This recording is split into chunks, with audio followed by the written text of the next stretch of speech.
الرحمن الرحیم الحمدللہ رب العالمین۔ کل حمد، اور حمد کو ذہن میں رکھ لیجئے، حمد مساوی ہے تعریف جمع شکر۔ عام طور پر ترجموں میں ایک لفظ لایا جاتا ہے، کل تعریف اللہ کے لیے، یہ کافی نہیں ہے۔ تعریف آپ کسی شے کی کر سکتے ہیں جس میں کوئی حسن ہے، خوبی ہے، کسی بھی اعتبار سے، خواہ آپ کو اس کے حسن و خوبی سے کوئی فائدہ حاصل نہیں ہو رہا۔ ایک پھول ہے، بہت خوبصورت ہے، بس ٹھیک ہے، خوبصورت ہے، آپ نے کہا، تعریف کر دی۔ شکر کرتے ہیں آپ اس شے کا جس سے آپ کو کوئی فائدہ پہنچا ہو، استفادہ ہوا ہو، آپ کی کوئی ضرورت پوری ہوئی ہو، آپ کی کوئی مشکل دفع ہوئی ہو۔ اور آپ دیکھیں گے کہ حمد میں یہ شکر کا پہلو غالب ہے۔ جتنی بھی دعائیں ہیں حضور سے منقول، شکر کے مقام پر وہاں حمد آتا ہے۔ بھوک لگی ہوئی تھی، کھانا کھایا، الحمدللہ الذی اطعمنی وسقانی۔ اب یہاں دیکھیے ترجمہ تعریف نہیں، شکر ہے اس اللہ کا جس نے مجھے کھلایا اور پلایا۔ آپ بیت الخلاء سے باہر آئے، نجاستیں آپ سے دور ہو گئیں، طبیعت میں انشراح ہوا، الحمدللہ الذی اذھب عنی الاذی وعافانی۔ وہ شکر ہے اس اللہ کا جس نے اذیت بخش چیزیں مجھ سے دور کر دیں اور مجھے عافیت بخشی۔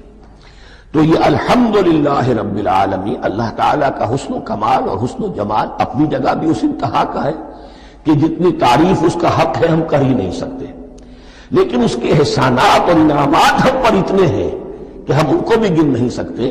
لہذا ایک ہی احصاء ہم نے کر دیا الف لام کے ساتھ، الحمدللہ رب العالمین۔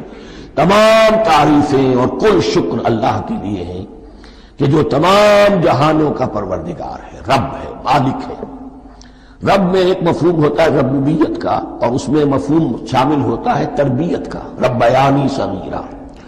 تو مالک ہونا اور تربیت دینا، آپ جس شے کے مالک ہوں گے آپ چاہیں گے اس میں بڑھوتری ہو، اس میں اضافہ ہو، وہ نشو و نما پائے۔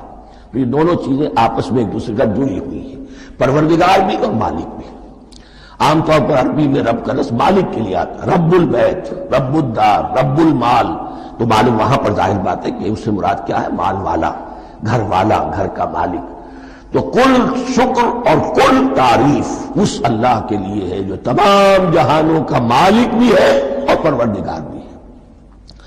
الرحمن الرحیم، رحمان ہے اور رحیم ہے۔ اب دوبارہ اس کی میں وضاحت نہیں کروں گا۔ مالک یوم الدین، یوم دین کا مختار مطلق ہے۔ دین عربی زبان میں کہتے ہیں بدلے کو، دناہم کما دانو کما تدینو تو دانو، یہ کہاوت ہے۔ جیسے اردو میں ہم کہتے ہیں جیسا کرو گے ویسا بھرو گے، کما تدینو تو دانو۔ تو یہ ہے بدلہ، اس کا بنیادی مفہوم جو ہے وہ بدلہ ہے۔ تو بدلے کا ایک دن ہے جس دن فیصلہ ہوگا کہ کون کیا کما کر لایا ہے، اسے کیا بدلہ ملنا چاہیے۔ آیا اس کا برائیوں کا پلڑا بھاری ہے کہ اسے سزا ملنی چاہیے، یا اس کی حسنات اور نیکیوں کا پلڑا بھاری ہے کہ اسے جزا ملنی چاہیے، اس کا انعام اور اکرام کے ساتھ معاملہ کیا جانا چاہیے۔ وہ ایک دن ہے، اسے ہم یوم القیامہ کہتے ہیں۔ اور لیکن اصل بات جو یہاں کہی گئی، یعنی ایک جملے میں تین باتوں کا اعتراف ہو رہا ہے۔ بعث بعد الموت، ایک دن آئے گا کہ ہم مرنے کے بعد تمام انسان اٹھا لیے جائیں گے، پھر حساب و کتاب، پھر اللہ کے ہاں حاضری ہوگی اور حساب کتاب ہوگا۔ اور تیسرا یہ کہ اس حساب کتاب کے دن کا مختار مطلق اللہ ہے، یعنی کسی اور کو اپنے ذہن میں سہارا بنا کر آپ زندگی گزاریں کہ وہ مجھے چھڑا لے گا، یا وہ ہستی جو ہے اتنی زوردار ہے کہ وہ مجھے بچا لے گی، اس سے اپنے دل کو، اپنے ذہن کو بالکل پاک کر لیجئے۔ مالک یوم الدین، ایک دوسری جگہ پر قرآن میں آیا ہے، اس روز کوئی پکارنے والا پکارے گا، لمن الملک اليوم للہ الواحد القہار، آج کے دن کس کا اختیار مطلق ہے؟ اور پھر کہا جائے گا اللہ کے لیے، الواحد قہار، جو پوری طرح چھایا ہوا ہے، بس تولی ہے۔ تو مالک یوم الدین، جو جزا و سزا کے دن کا مالک ہے۔ اب یہاں سے کلام ایک رخ بدل رہا ہے۔ ابھی تک تو یہ غائبانہ انداز میں کلام ہو رہا ہے، اللہ سے خطاب نہیں آیا اس میں ابھی۔ الحمدللہ رب العالمین الرحمن الرحیم مالک یوم الدین۔ اب خطاب ہے، ایاک نعبد و ایاک نستعین، ہم صرف تیری ہی بندگی کرتے ہیں اور کریں گے، اور ہم صرف تجھ ہی سے مدد مانگتے ہیں اور مانگیں گے۔ یہ ترجمہ میں کیوں کر رہا ہوں کہ یہ فعل مضارع ہے، عربی زبان میں فعل مضارع حال اور مستقبل دونوں کو کور کرتا ہے۔ ایاک کا جو ہے مفعول فاعلی جو ہے، مفعول جو ہے اس میں ضمیر مفعولی اسے پہلے لا کر حشر کا مضمون پیدا ہو گیا۔ ہم تیری بندگی کرتے ہیں نہیں، ہم تیری ہی بندگی کرتے ہیں اور کریں گے۔ حال میں ترجمہ کیجئے تو یہ اظہار حال ہے، اور مستقبل میں ترجمہ کیجئے تو ایک عہد ہے، قول و قرار ہے، بہت بڑا معاہدہ ہے۔ وَإِيَّاكَ نَسْتَعِينُ، اور صرف تجھی سے مدد مانگتے ہیں اور مانگیں گے۔ اس میں بھی حال کا ترجمہ اظہار حال، اللہ کرے کہ واقعی ہمارا حال وہی ہو، جب ہم یہ الفاظ کہتے ہیں تو واقعتاً ہم اس پر پورے اتر رہے ہوں کہ اسی کی بندگی کر رہے ہوں اور اسی سے ساری استعانت اور استمداد کر رہے ہیں۔ جہاں تک مستقبل کا تعلق ہے وہ پھر ایک عہد ہے۔ اہدنا الصراط المستقیم، یہ مقام وہ آ گیا کہ یہاں تک تو اے پروردگار ہم پہنچ گئے تیرے فضل سے، تیرے کرم سے۔ فطرت سلیمہ بھی تیری عطا کردہ تھی، عقل سلیم بھی تیری ودیت کردہ تھی، ان دونوں کی روشنی سے ہم یہاں تک تو پہنچ گئے۔ اب ہماری جو ضرورت ہے، احتیاج ہے، وہ کیا ہے؟ اہدنا الصراط المستقیم، ہدایت بخش ہمیں سیدھے راستے کی۔ یہاں دو باتیں سمجھ لیجئے۔ انفرادی سطح پر انسان کے لیے نہ معلوم کتنے مرحلے آتے ہیں ہر روز کہ جس میں وہ ایک چھٹک کر کھڑا ہو جاتا ہے، یہ کروں یا یہ کروں، دو آلٹرنیٹو سامنے آ رہے ہیں، فیصلہ کرنا مشکل ہو رہا ہے۔ قدم قدم پر ہدایت کی ضرورت ہے، اور اجتماعی طور پر نوع انسانی تین بڑے بڑے تمدنی مسائل میں واقعہ یہ ہے کہ تسلیم کر لیا جانا چاہیے کہ عقل انسانی اس کو راستہ نہیں دکھا سکتی۔ عام معاشرتی سطح پر مرد اور عورت کے درمیان حقوق اور اختیارات کا کیا توازن ہو، ناممکن ہے، انسان طے نہیں کر سکتا۔ انسان یا مرد ہے یا عورت ہے۔ عورت سوچے گی اپنے لحاظ، اپنے جذبات کا، اپنے خیالات کا لحاظ رکھے گی، مرد کے جذبات و احساسات کا اس کا کوئی تصور ہی ممکن نہیں۔ مرد سوچے گا اسے اپنے احساسات معلوم ہے، لیکن یہ کہ عورت کے احساسات سے وہ نابلد ہے، ان کو محسوس کر ہی نہیں سکتا۔ لا محالہ وہ اپنے بارے میں وہ جو بھی نظام بنائے گا اس میں وہ اپنی بالادستی رکھے گا۔ وہ تو ایک ہی ہستی ہو سکتی ہے کہ جو دونوں کی خالق ہے، مرد کی بھی عورت کی بھی، اور اس کو دونوں سے محبت ہے، دونوں کا خیر خواہ ہے، دونوں کا رب ہے، دونوں کو پروان چڑھانا چاہتا ہے۔ اسی طرح فرد اور معاشرہ یا ریاست، حکومت اور ریاست ہمیشہ یہ چاہتی ہے کہ سارے اختیارات ہمارے ہاتھ میں آ جائیں، ٹوٹلیٹیرین سوسائٹی ہو، بس ہم حکم دیں اور لوگ اس پر چلیں۔ افراد یہ چاہتے نہیں، ہمیں آزادی ہونی چاہیے۔ اب آپ دیکھیے کہ دنیا میں کتنے جھگڑے چلتے ہیں اسی پر، فریڈم فریڈم فریڈم۔ وہ فریڈم واقعتاً اپنی جگہ پر ایک شے ہے، افراد کی آزادی ہونی چاہیے، لیکن افراد کی آزادی اتنی نہ ہو جائے کہ وہ مادر پدر آزاد ہو جائے، کوئی قانون، کوئی قاعدہ، کوئی اخلاقی کوئی حدود اور قیود جو ہے ان کا پابند نہ رہے۔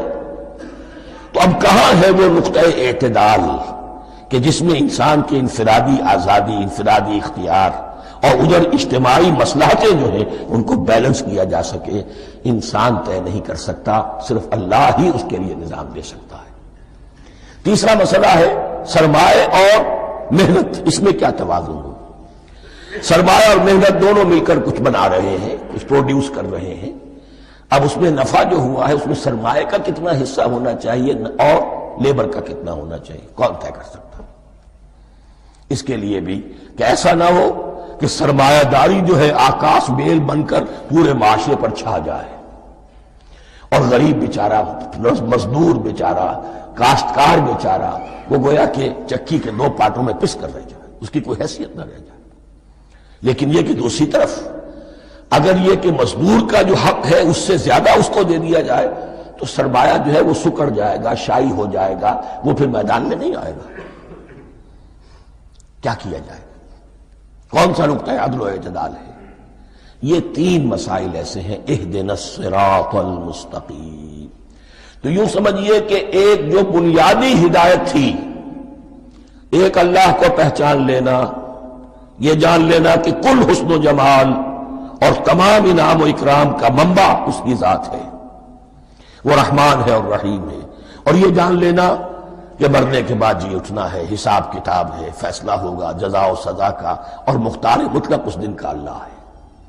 پھر یہ عہد کر لینا ایاک نعبد و ایاک نستعین۔ اس کے بعد دعا، پروردگار ہمیں ہدایت پر قائم رکھ، ہماری ہدایت میں اضافہ فرما۔ اس ہدایت کے لفظ کو سمجھ لیجئے، بنیادی ہدایت، تفصیلی ہدایت، قدم قدم پر ہدایت، ہدایت پر ہدایت۔ والذین اہتدوا زادہم ہدی، جو لوگ ہدایت کے راستے پر آتے ہیں اللہ ان کی ہدایت میں اضافہ کرتا ہے۔ تو یہ قدم قدم پر ہمیں ہدایت کی ضرورت ہے اور مرحلہ وار ضرورت ہے۔ ہدایت اس کو بھی کہتے ہیں کہ کسی نے آپ سے کوئی پتہ پوچھا، آپ نے کہا ادھر جانا، پھر دوسری گلی میں مڑنا، پھر جانا دو تین لائٹیں چلے جانا، پھر مڑنا، وغیرہ وغیرہ، یہ بھی ہدایت ہے۔ نظری طور پر آپ نے بتایا ہے۔ ایک ہدایت یہ ہوئی کہ بھائی میں چلتا ہوں آپ کے ساتھ، میں آپ کو وہاں تک پہنچا دوں گا تاکہ آپ کو دقت نہ ہو، آپ نے منزل تک پہنچا دیا۔ ان دونوں کے درمیان، یہ تو میں نے ایک فرد کی مثال دی ہے، اللہ اور بندے کے درمیان نہ معلوم کتنے مراحل ہیں ہدایت کے۔ تو کسی وقت بھی انسان اپنے آپ کو ہدایت خداوندی سے مستغنا نہیں سمجھ سکتا، اور نہیں تو پروردگار جو ہدایت دی ہے اس کو ہدایت پر قائم رکھ۔ کیا پتہ شیطان کا کوئی حملہ، کیا پتہ ہمارے نفس کی کوئی شرارت کسی ایسے رخ پر ہمیں ڈال دے کہ اب تک کی ساری کمائی بھی ضائع ہو جائے۔ لہذا یہ نہ سمجھیے کہ جب یہ ساری چیزیں ان کو معلوم تھی، ان چیزوں کا تو اقرار کر رہے تو اب ہدایت کون سی مانگ رہے ہیں؟ تو ہدایت کا تو بڑا میدان کھلا ہوا ہے، اور اس ہدایت کی وہ جو میں نے آخری شکل آپ کو بتائی ہے کہ منزل مقصود تک پہنچا دے، یہ ہدایت بھی قرآن مجید میں اس معنی میں بھی لفظ آیا ہے کہ اہل جنت جب جنت میں داخل ہوں گے تو جو ترانہ حمد ان کی زبان پر اس وقت ہوگا وہ کیا ہے؟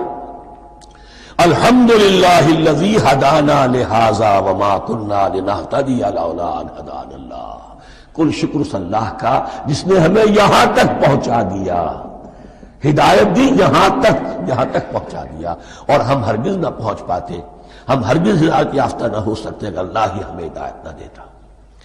اہدنا الصراط المستقیم، سیدھا راستہ، صراط الذین انعمت علیہم، اب اس کی مزید وضاحت ہے، راستہ اس کا ان لوگوں کا جن پر تیرا انعام ہوا۔ یہ کون لوگ ہیں؟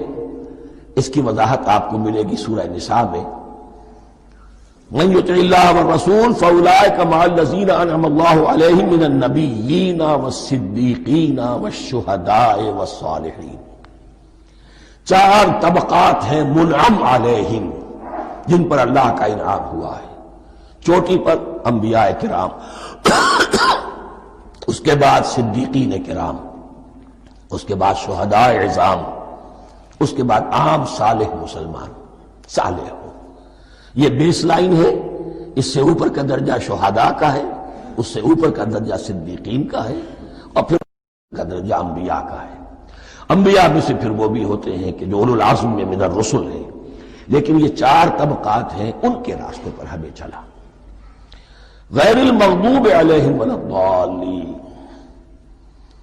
جو مغضوب علیہم نہیں ہوئے، جن پر تیرا غضب نہیں ہوا، اور غضب ہوتا ہے ان پر کہ جو ہدایت کے واضح ہونے کے بعد ہدایت کو ترک کر دیں، وہ ہے مغضوب علیہم۔ جنہیں ہدایت مل گئی ہو، ہدایت کو پہچان لیا ہو، پھر اپنی شرارت نفس کی وجہ سے، اپنی نفسانیت کی وجہ سے، اپنے تکبر کی وجہ سے، اپنے حسد کی وجہ سے وہ اس حق کو رد کر دیں، اس کو ترک کر دیں، ان پر اللہ کا غضب آتا ہے۔ اور اس میں اس کی بہت بڑی مثال تاریخ کے اعتبار سے یہودی ہے۔ اللہ نے انہیں ہدایت دی، کتابیں عطا کی، تورات، انجیل، زبور، سینکڑوں نبی ان میں مبعوث کیے، 1400 برس تک نبوت کا تار ٹوٹا ہی نہیں، مسلسل۔ ابتدا میں بھی 2 نبی، موسیٰ اور ہارون، اور اختتام پر بھی 2 نبی، عیسیٰ اور یحییٰ علیہ السلام، اور ان کے مابین کوئی لمحہ نہیں آیا ہے تاریخ بنی اسرائیل میں جبکہ کوئی نہ کوئی نبی موجود نہ ہو۔